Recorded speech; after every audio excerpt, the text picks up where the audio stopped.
नमस्कार, नेशन 24 में आपका स्वागत है। मैं नीरज। देखिए, अभी हम मौजूद हैं भुसौला दानापुर पंचायत में, जो फुलवारी शरीफ प्रखंड में पड़ता है, और हमारे साथ मौजूद हैं मिंटू कुमार जी, जो मुखिया प्रतिनिधि हैं इस पंचायत के, और हमारे यहाँ के मुखिया हैं नमिता देवी जी। तो चलिए हम इनसे बात करते हैं और इनसे जानते हैं कि विगत पहली बार जीत के आए हैं। आपको हम बता दें कि पहली बार जीत के आए हैं जनता के स्नेह प्यार से। तो चलिए हम इनसे बात करते हैं और जानते हैं कि विगत 1.5 साल में कितना कार्य हो पाया, कितनी योजनाओं का लाभ लोगों तक पहुंच पाया, और कौन कौन सी समस्याओं से इनको रूबरू होना पड़ा। इन सारी चीजों पर भी हम इनसे चर्चा करेंगे और अपने माध्यम से आला अधिकारियों से लेकर माननीय मुख्यमंत्री तक पहुंचाने का काम करेंगे कि आखिर कितना कार्य, कितना विकास और कितने योजनाओं का लाभ हर घर तक पहुंचा है, जो और यहाँ के विकास की रेट स्थिति क्या है। नेशन 24 में सर बहुत बहुत धन्यवाद सर। पहला सवाल सर, पहली बार जीत के आए हैं, मुखिया प्रतिनिधि बने हैं, लगातार जनता के बीच बने हुए हैं, कैसा अनुभव रहा सर, और कौन कौन सी योजनाओं को ध्यान रखना?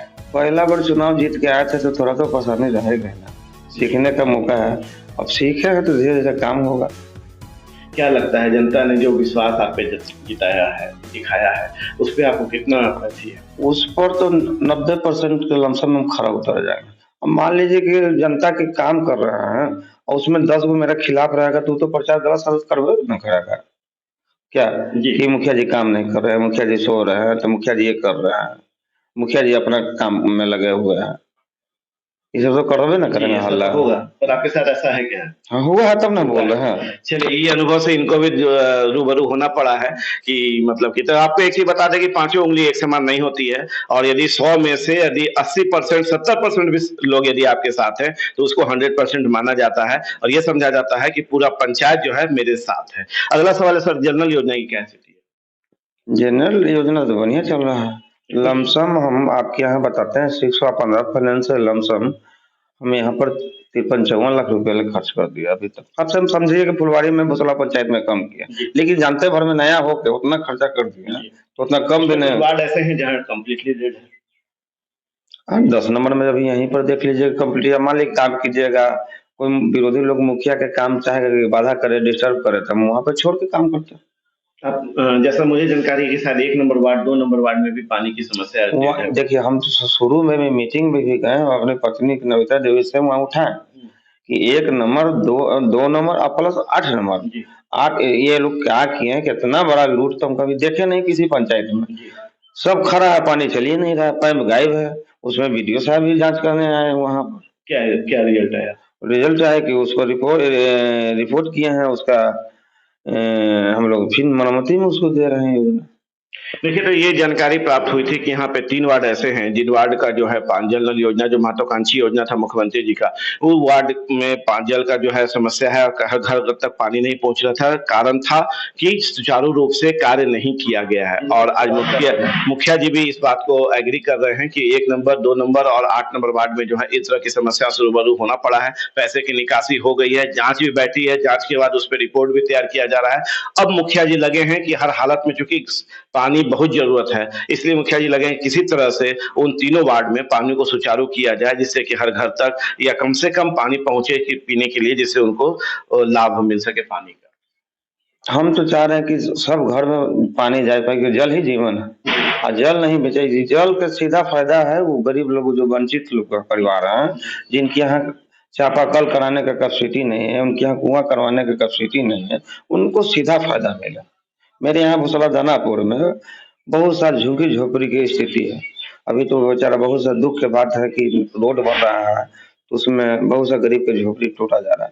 हम उसमें भी कहेंगे सरकार से आपके माध्यम से कि उसमें वो गरीब लोग के कुछ उधार कराए, कहीं भी व्यवस्था सरकार कराए, हम उनसे निवेदन करते हैं।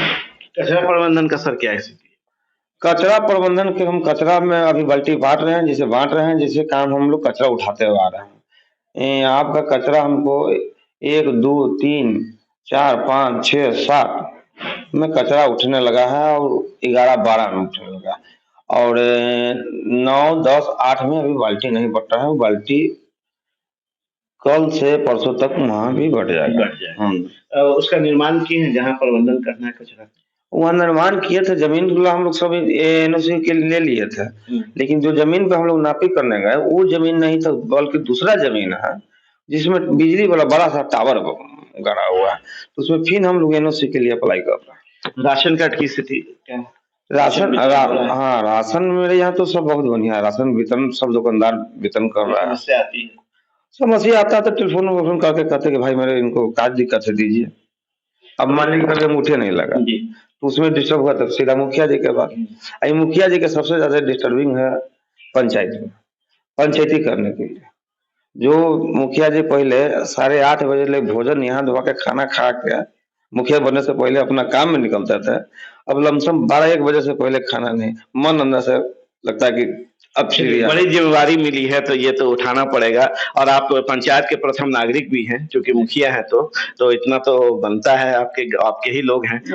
जनता में भी समझ में नहीं है कि यार लड़ाई झगड़ा करे या कुछ विवादित जमीन है कि मुखिया जी के ना जाके सरपंच साहब के यहाँ जाए, लेकिन सरपंच साहब के यहाँ ना जाके सीधा मुखिया जी के साथ, क्योंकि मुखिया जी तो लगता है कहता है कि मुखिया जी तो दोस्त है, चलिए इनके पास रहते हैं, टाइमो देते हैं। चलिए, बहुत बड़ी बात है कि मुखिया जी दोस्त है, चूंकि ऐसा होने पे ही सब बातें सुख दुख से लेके सारी कुछ के हो पाता है। यदि गंभीर बन जाएंगे तो शायद नहीं हो पाएगा। हाँ, गंभीर तो बनना नहीं चाहिए, क्योंकि हम जनता के बीच में रहने वाले हैं। वो हमको जनता चाह के ना हमको जिताया, वो भी अच्छा वोट से हमको जिताए लोग। इसका विश्वास था कि ये लड़का ठीक है। प्रधानमंत्री आवास योजना अभी तक मेरे यहाँ प्रधानमंत्री आवास योजना नहीं है, 2 गो है, तो उसमें भी वो लोग कह रहे भी है कि आप आइए कागज पत्र दीजिएगा तब ना आपका बनेगा। वो लोग भी अभी अथी पड़े हुए हैं। पेंशन पे बात करते हैं, जन्म वृद्धा पेंशन है, विधवा पेंशन है, इस पे आप कुछ चर्चा भी हमसे कर रहे थे, तो हम चाहेंगे कि इस पे थोड़ा विस्तार से चर्चा करिए कि क्या है मामला और कैसे इसको सुधार हो सकता है। देखिए, वृद्धा पेंशन में लमसम मेरे यहाँ 600 से 700 है, कुछ के कट गया है, कागज में थोड़ा फॉल्ट, आधार कार्ड में कुछ और एथी में कुछ के वजह। हाँ, और पिछले साल हम लोग सरकार जो क्या करवाया था कि अंगूठा जो थंब लेना था वो पंचायते में लेता था, लेकिन अभी तक तो कोई सूचना लेटर नहीं आया है। सरकार से हम कहते हैं कि जो पेंशन वाला थंब लेना रहा है उनको पंचायत भवन में ही दिलाया जाए, क्योंकि बूढ़ा पुरानिया वहां पर जाने में असमर्थ। चलिए, तो ये बातें जानकारी दे रहे हैं। समस्या ये थी कि यहाँ के लोग ग्रामीण इनके मुखिया जी के पास आते हैं, उनसे अपनी बातों को रहते हैं कि वृद्धा पेंशन और विधवा, क्योंकि सारे बुजुर्ग होते हैं, तो उन लोगों को जो है वहां तक कार्यालय तक जाने में काफी समस्याओं को रूबरू होना पड़ता है, खर्च भी होता है, क्योंकि बहुत ज्यादा नहीं मान जो है 400 रुपए करीब जो है उन्हें मिलता है। तो वो इसलिए वो लोग आग्रह कर रहे हैं मुखिया जी के पास कि किसी तरह उसकी व्यवस्था दी इसी पंचायत में हो जाए, तो लोग सहज ढंग से यहाँ पे उस कार्य को कर पाएंगे। और हमारे माध्यम से मुखिया जी भी आग्रह कर रहे हैं मुख्यमंत्री जी से और आला अधिकारियों से कि उस तरह का व्यवस्था किया जाए कि लोग पंचायत की चीजें पंचायत में ही हो जाए, जिससे कि लोग को दूर दूर तक भटकना नहीं पड़े और कहीं भी समस्याओं से रूबरू होना पड़े। सर, आप कुछ कहना चाहेंगे? और थोड़ा सा सरकार के हम लोग मांग करेंगे कि अभी चूंकि ऐसा स्थिति हो गया बिहार सरकार में, बिहार में कभी किसी का भी पंचायती में जा रहा है, मारामारी हो रहा है, हो सकता है कि मुखिया जी के भी जान चला। सुरक्षा की बात, सुरक्षा की बात कर रहे हैं, उसमें सरकार मान लीजिए कि ठीक है लाइसेंस देने में उतना संभव है, माने दरोगा है चाहे कोई पुलिस कर्मी है, उनको एक फोर्स मिल जाए, या तो उनका एक सरकारी जैसे पिस्तौल मिलता है वो दे दिया जाए, तो अपना रखेगा जी, हारेंगे वो अपना जमा कर देंगे। देखिए, बहुत बढ़िया इन्होंने बात रखा है सुरक्षा को लेकर, क्योंकि आपको बता दें कि पंचायत में हर हालत में मुखिया जी को है रात दिन सुबह शाम चलना पड़ता है और इनको जाके उनकी समस्याओं को सुनना पड़ता है, उनकी बातों को सुनना पड़ता है, बीच बचाव करना पड़ता है। कहीं आवेश में आके कुछ घटनाएं भी हो जाती है जो पीछे के दिनों में आप सुने भी होंगे, अखबार के माध्यम से, टीवी के माध्यम से जानकारी प्राप्त हुई होगी।